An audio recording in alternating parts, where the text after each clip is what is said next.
मेरी सांसों पर तुम्हारा अनगिनत एहसान है, तेरी खुशहाली रहे कहता मेरा ईमान है। सुनेंगे दोस्तों इमरान प्रताप बरी की दर्द भरी नज़्म। उससे पहले बता दो दोस्तों, बागपत में 70 साल पुरानी मस्जिद गिराने का आदेश, मुतवल्ली पर 4.12 लाख रुपए का जुर्माना। चलिए सुनते हैं इमरान प्रताप बरी की नज़्म। तो आपसे गुजारिश है वीडियो को लाइक कीजिए और चैनल को जरूर सब्सक्राइब कीजिए। नमस्कार दोस्तों, आज बड़ी खुशी हो रही है कि हमारे साथ हमारे स्टूडियो में एक बहुत ही आला शायर मौजूद हैं।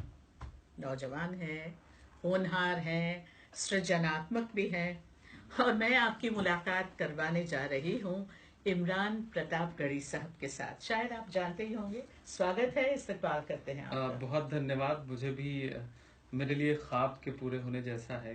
आप सामने बैठी हैं, इंटरव्यू कर रही हैं और मैं बहुत पॉपुलर, मतलब जिसका नाम हिंदुस्तान तक में है, ऐसे SBS रेडियो स्टेशन में बैठ के मुझे दिली खुशी हो रही।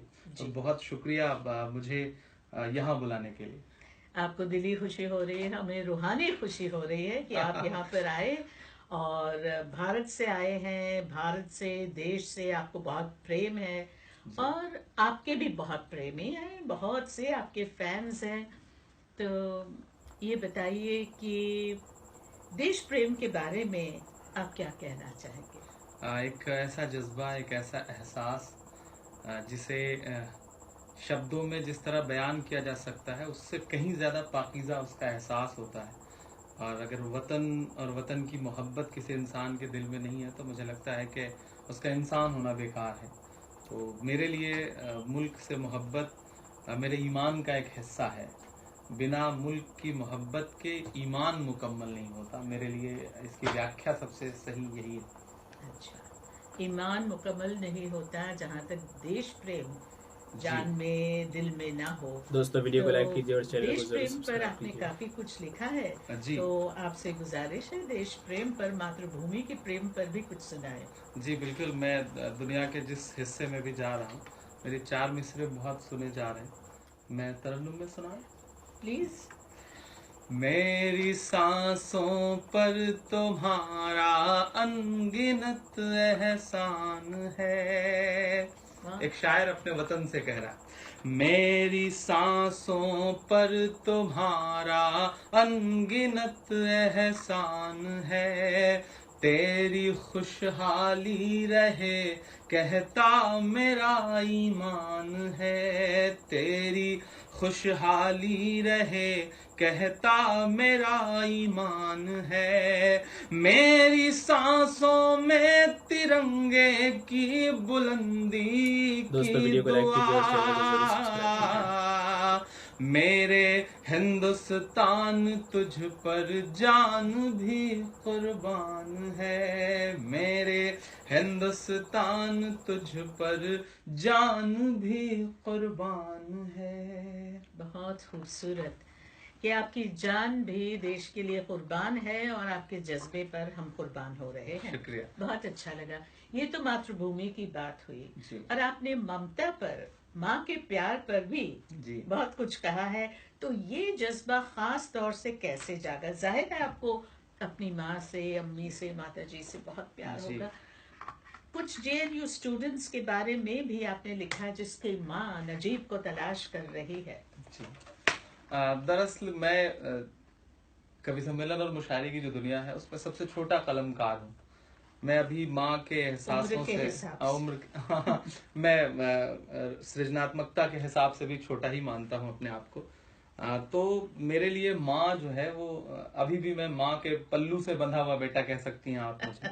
तो मैं हर प्रोग्राम में निकलने से पहले माँ से दुआएं लेना, मैं माँ के बहुत करीब हूँ। तो जब भी किसी माँ को कहीं भी तड़पता देखता हूँ तो मुझे ऐसा लगता है कि मेरी माँ तड़प रही है। एक शायर, एक कवि बहुत ज्यादा संवेदनशील होता है और उसकी जिम्मेदारी बनती है कि वो दर्द को महसूस करे। तो मेरी कोशिश ये थी कि मैं दर्द को गाने वाला शायर बनूं। मेरे लिए शायरी का मतलब जुल्फ, रुखसार, लबो, आंचल और इन सब चीजों पे गुफ्तगू करने से कहीं ज्यादा जरूरी था कि मैं लोगों का दर्द दुनिया के सामने रखूं।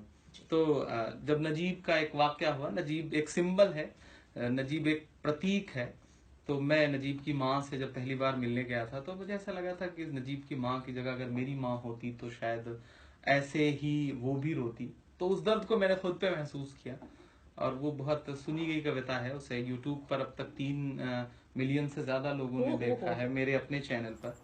तो मेरे लिए वो बहुत दिल के करीब कविता है। जी, इरशाद सुनाइए। वो कविता जो है, एक माँ जो है वो गुफ्तगू कर रही है समाज से, सोसाइटी से, जिसका बेटा गायब है। तो मैंने उसको जहन में रख के कविता लिखी थी कि दोस्तों, इमरान प्रतापगढ़ी की नज़्म सुनने के बाद आप अपनी राय में क्या कहना चाहते हैं वो नीचे कमेंट बॉक्स में जरूर बताएं। ये दोस्तों दिन की बातें किताब से बालों के मुतालिक अहकाम। पूरे सर पर बाल रखना नरमाए गोश्त तक या किसी कदर इससे नीचे सुन्नत है। अगर कुतरना भी दुरुस्त है, मगर किसी सब को उतरवाना और आगे की तरफ किसी हद तक बढ़े रखना, जैसा कि आजकल का फैशन है, जायज नहीं। और इसी तरह कुछ हिस्सा मुंडवाना, कुछ रहने देना दुरुस्त नहीं। मसला, औरत को सर मुंडवाना, बाल कतरवाना हराम है। हदीस शरीफ में लानत आई है। लबों का कुतरवाना इस कदर के लब के बराबर हो जाए सुन्नत है, और न मुंडवाने में एहतियात है। मसला, मोछ दोनों तरफ से दराज रहने देना दुरुस्त है, बशर्ते के लबें दराज न हो।